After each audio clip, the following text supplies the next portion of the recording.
Rabu 8 Mei 2019. Hari itu dimulai seperti hari kerja lainnya di rumah yang ditinggali Kentil Oakley bersama 3 anak dan juga pacarnya Andy McLaughlin. Pagi itu, Kentil sang ibu sedang sibuk bersiap untuk mengantar anak-anaknya ke sekolah. Ia menyadari bahwa Andy pacarnya sudah berangkat ke tempat kerja di bidang konstruksi. Tepat sebelum keluar dari pintu, dia sempat mengintip Riley anaknya yang berusia 15 tahun, namun dia tidak melihat Riley di kamarnya. Karena bukan hal yang aneh bagi putrinya untuk bangun pagi dan berjalan duluan ke sekolah, Kentil tidak memikirkan hal itu. Dia memasukkan anak-anaknya yang lain ke dalam mobil dan berangkat ke hari yang akan mengubah hidup mereka selamanya.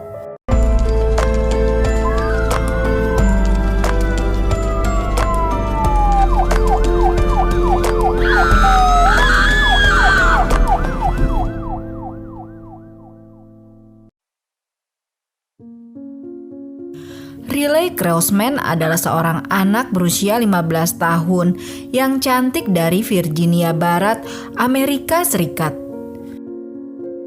Meskipun Riley adalah seorang remaja yang keras kepala dan penuh drama, banyak orang yang mengagumi tawannya yang menular.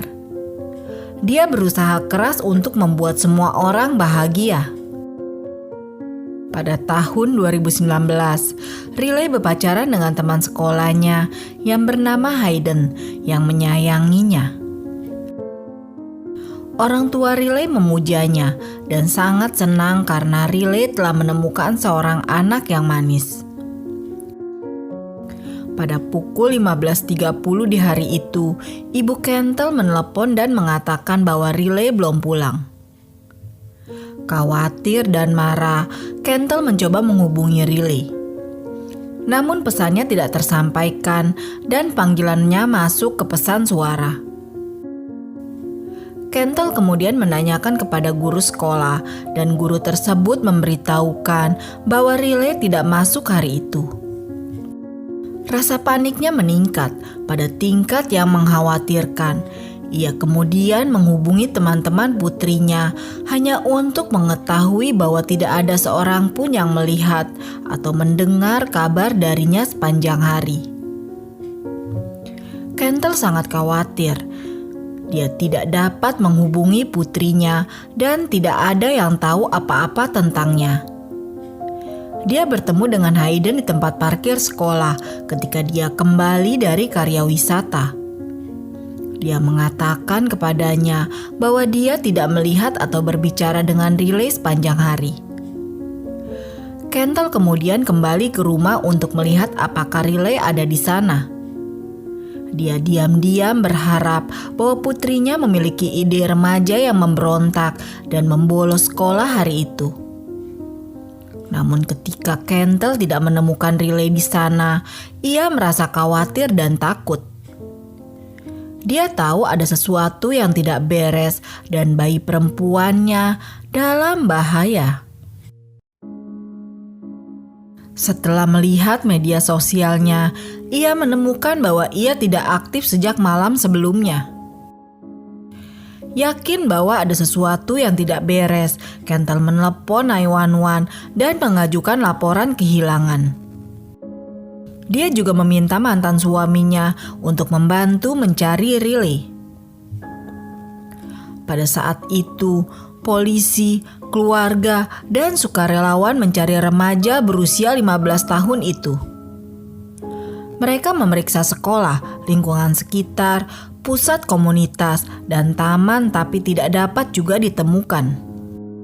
Beberapa orang berasumsi bahwa Riley telah melarikan diri. Tapi Kentil sangat yakin bahwa putrinya tidak akan pernah melakukan hal itu. Karena Riley baru berusia 15 tahun, dia tidak memiliki SIM atau izin belajar. Ditambah lagi, Riley tidak memiliki kehidupan yang rumit. Dia memiliki teman-teman yang luar biasa, pacar yang peduli, dan keluarga yang indah. Pihak berwenang mencoba menggali informasi lebih banyak mengenai Riley kepada pihak keluarga. Diketahui kemudian pada tanggal 7 Mei 2019, satu hari sebelum kejadian hilangnya Riley, gadis itu pulang dari sekolah sekitar pukul 15.30. Saat itu dia melihat ibunya sedang tidur siang di sofa. Kentel menjelaskan kepada penyelidik kalau dirinya bekerja 2 pekerjaan untuk memenuhi kebutuhan sehari-hari. Pada hari itu, ia merasa sedang tidak enak badan. Jadi dia pulang lebih awal dari pekerjaan pertamanya untuk tidur sebelum memulai pekerjaan berikutnya. Sekitar pukul 7 malam, setelah dirinya pergi bekerja, Riley menghabiskan malam itu bersama neneknya. Kemudian menurut sang nenek, gadis itu pergi ke kamarnya dan tinggal di sana. Kentel kembali ke rumah sekitar pukul 10 malam dan melihat Andi sedang tidur di sofa ruang keluarga. Ia masuk ke dalam rumah, kemudian ia juga melihat pintu kamar Riley tertutup. Dengan asumsi Riley sedang sibuk, Kentel yang masih merasa tidak enak badan langsung memutuskan untuk pergi tidur. Setelah mendengar penjelasan Kentel, penyelidik pun mulai memeriksa kamar Riley. Sesaat penyidik masuk, mereka melihat kamarnya berantakan dan tidak teratur. Dengan bantuan Kentel, para penyelidik memeriksa barang-barang itu sepotong demi sepotong dan apa yang mereka temukan bukanlah kabar baik. Di antara barang-barang yang berantakan itu terdapat kacamata dan tasnya. 2 benda yang tidak pernah ia tinggalkan di rumah. Mereka juga menemukan tas bukunya yang menegaskan bahwa dia tidak pernah meninggalkan rumah untuk pergi ke sekolah. Melihat kenyataan tersebut, Kentel makin merasa khawatir. Penemuan itu diperparah saat penyidik melakukan pemeriksaan di tempat tidur Riley, di mana hasilnya menunjukkan adanya noda merah di spray dan selimutnya. Bercak-bercak juga ditemukan di bagian dalam pintu kamar tidur, yang mana kemudian semua sampel itu dikumpulkan dan tim forensik langsung membawa data darah tersebut. Kecemasan Kentel semakin memuncak ketika tidak berselang beberapa waktu kemudian tim itu mengkonfirmasi bahwa sampel itu cocok dengan milik Riley. Pengujian lebih lanjut juga menunjukkan bahwa noda merah tersebut bercampur dengan air liur. Polisi tahu tanpa keraguan bahwa Riley telah diculik. Namun, mereka masih belum tahu di mana dia berada dan siapa yang menculiknya. Proses investigasi terus berjalan seiring pencarian Riley oleh para sukarelawan hingga tiba-tiba sekitar 1 minggu kemudian kabar yang ditakutkan akhirnya datang. Pada tanggal 16 Mei 2019, keluarga tersebut diguncang oleh kenyataan pahit yang telah lama mereka takutkan. Di pinggiran Tuscarora Peak di Berkeley County, suatu hari yang kelam menjadi saksi penemuan yang mengerikan. Seorang wanita, tubuhnya sudah membusuk, tergeletak di antara sampah. Pemandangan itu tidak hanya meresahkan, tetapi juga mengundang kegelisahan yang mendalam. Petugas segera memanggil Kentel, meminta dia datang ke tempat kejadian. Dengan hati yang berat, Kentel mengenali Riley dari pakaian yang masih menempel di tubuhnya. Namun, kengerian tidak berhenti di situ. Laporan otopsi, meskipun mengkonfirmasi identitas Riley, gagal memberikan jawaban tentang penyebab pasti kehilangan nyawa atau apakah dia menjadi korban serangan seksual. Tetapi apa yang ditemukan di tempat kejadian membawa bukti nyata kekejaman yang terjadi. Tubuh Riley ditemukan terbungkus dalam lapisan zat putih berkapur, mirip lumpur kering, seolah dia telah menjadi korban suatu peristiwa mengerikan. Celananya terbuka, tidak terkancing, dan robek di bagian bawah. Branya tidak ada dan celana dalamnya juga rusak. Yang lebih mencurigakan, dia hanya mengenakan satu sepatu, sementara sepasang sepatu lainnya hilang tanpa bekas. Dugaan polisi tidak menyisakan banyak ruang untuk diperdebatkan. Riley menjadi korban kejahatan yang mengerikan, mungkin penghilangan nyawa. Dengan perkembangan terbaru ini, polisi mulai melakukan perburuan besar-besaran. Para detektif mencoba mencari keberadaannya dengan melakukan ping pada ponselnya. Namun sayangnya, mereka menemukan bahwa perangkat tersebut dimatikan. Menurut Kentel, yang sangat mengenal Riley putrinya, sangat tidak mungkin Riley mematikan ponselnya sendiri. Polisi pun kemudian bekerja sama dengan pihak provider telepon untuk melacak aktivitas terakhir di ponsel tersebut. Sambil pemeriksaan ponsel terus dilakukan, polisi pun mulai mewawancarai ayah, ibu, nenek, dan pacar ibunya Andi.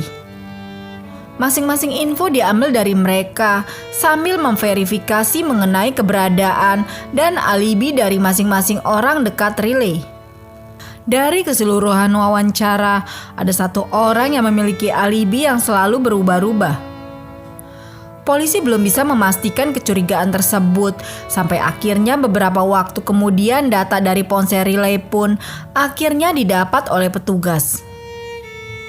Dari data tersebut diketahui, Riley pada malam hilangnya sempat bertukar beberapa pesan dengan teman-temannya, tetapi ada satu pesan yang sangat menarik perhatian penyidik, yaitu sebuah pesan yang terkirim sekitar pukul 11 malam yang akan menjadi bukti tambahan bagi mereka.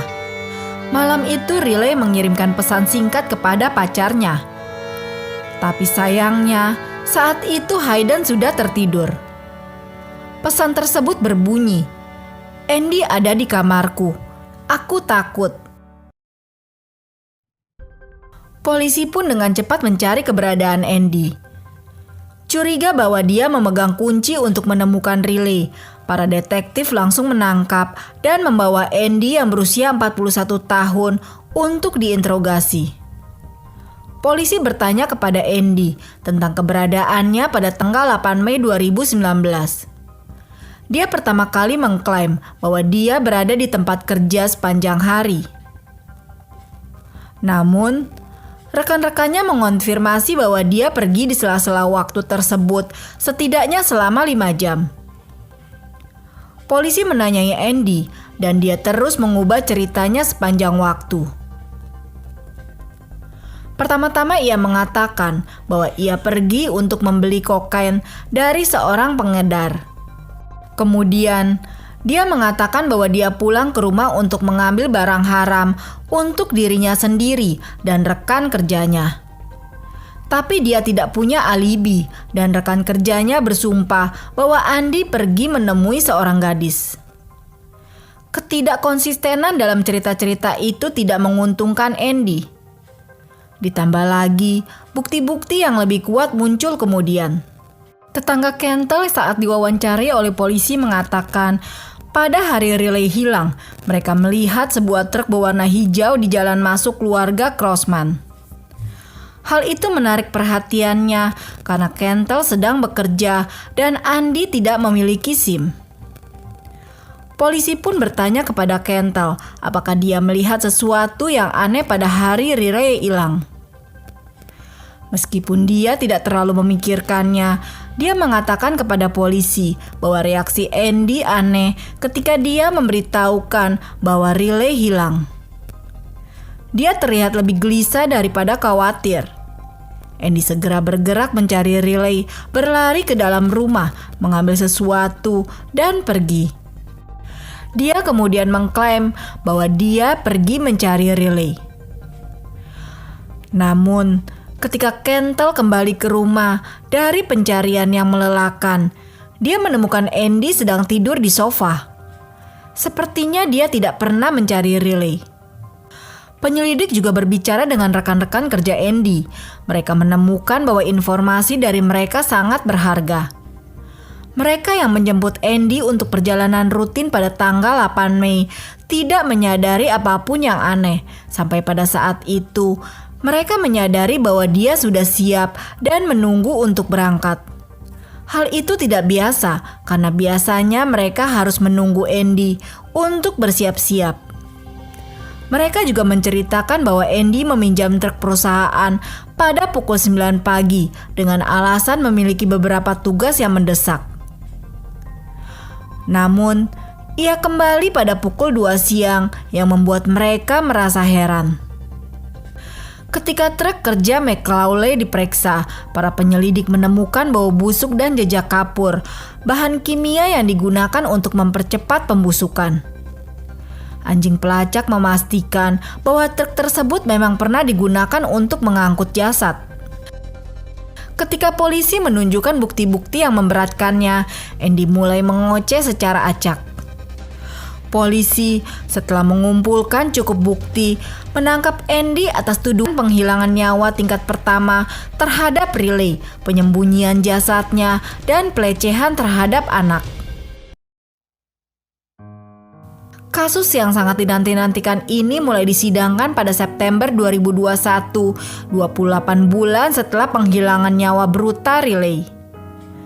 Pada sidang tersebut, jaksa mengatakan mengenai kemungkinan apa yang sebenarnya terjadi di malam tersebut. Menurutnya, Andy telah memasukkan kamar tidur Riley lebih dari 1 kali pada malam kehilangan nyawanya. Andy dikenal agresif saat berada di bawah pengaruh. Mereka merasa bahwa dia telah menunggu hingga Riley tidak menelepon untuk melakukan aksinya. Fakta bahwa celana dalam yang dikenakannya robek menambah keyakinan bahwa serangan itu bermotif seksual. Ketika dia menyadari apa yang sebenarnya terjadi, Riley yang diduga tidak pernah terlalu peduli dengan pacar ibunya menolak rayuannya. Pada suatu saat selama pergulatan, Andy menjadi kejam, memukul remaja itu dengan kekuatan yang cukup untuk mengeluarkan noda merah. Meskipun pada akhirnya kehilangan nyawa Riley diputuskan sebagai pembunuhan. Karena kondisi tubuh yang sudah sangat membusuk, pemeriksaan medis tidak dapat menentukan apa yang menjadi penyebab kehilangan nyawanya. Meskipun tidak dapat dibuktikan, noda merah dan air liur yang ditemukan di bantal tempat tidurnya membuat para penyelidik dan jaksa penuntut menyimpulkan bahwa remaja tersebut kemungkinan besar telah dibekap hingga kehilangan nyawa. Setelah perbuatan mengerikan itu dilakukan tanpa ada cara untuk menyingkirkan bukti-bukti yang ada, Andy memutuskan untuk menarik selimut menutupi tubuh Riley dan pergi tidur dahulu. Dalam menyusun rencananya, dia sadar bahwa di pagi hari akan ada waktu tanpa pengawasan untuk mengakses truk tersebut. Oleh karena itu, dia memilih untuk menunda tindakannya hingga setelah anggota keluarga lain meninggalkan rumah untuk beraktivitas. Dengan memperhitungkan bahwa Riley biasanya berangkat lebih awal dari yang lain, dia yakin bahwa ibunya tidak akan memeriksanya sebelum pergi bersama anak-anak. Prediksinya ternyata benar. Ketika semua berjalan sesuai rencana, dia yakin bahwa dia bisa menghindari kecurigaan atas aksi penghilangan nyawa yang direncanakannya. Pada sekitar pukul 9.30 pagi, dia memundurkan truknya ke rumah di Greenway Drive dan menyembunyikan jasad Riley di bak belakang truk. Lalu, dia menuju ke Tuscarora Peak untuk membuang jasad Riley di hutan.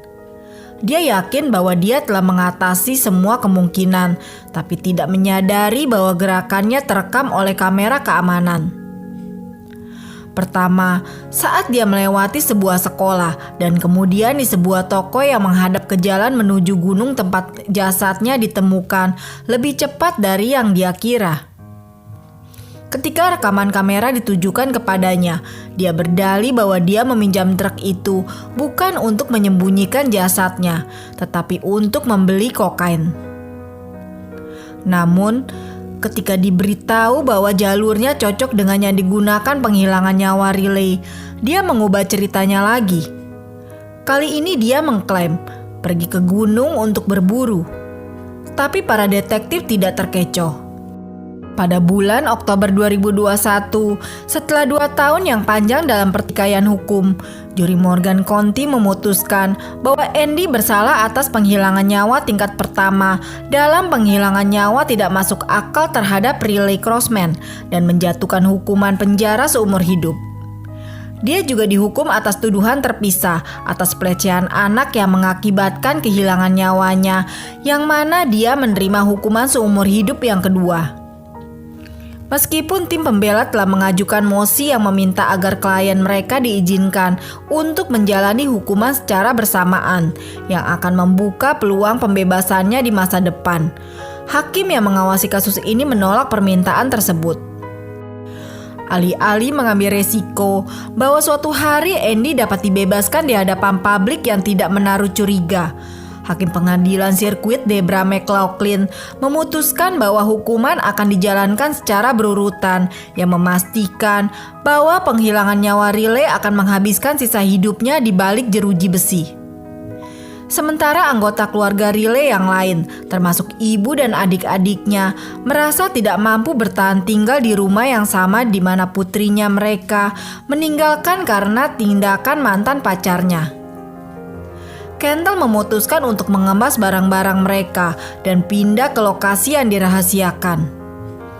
Mereka mencari kedamaian dan penyembuhan di tempat baru, mencoba melupakan tragedi mengerikan yang terjadi pada malam itu.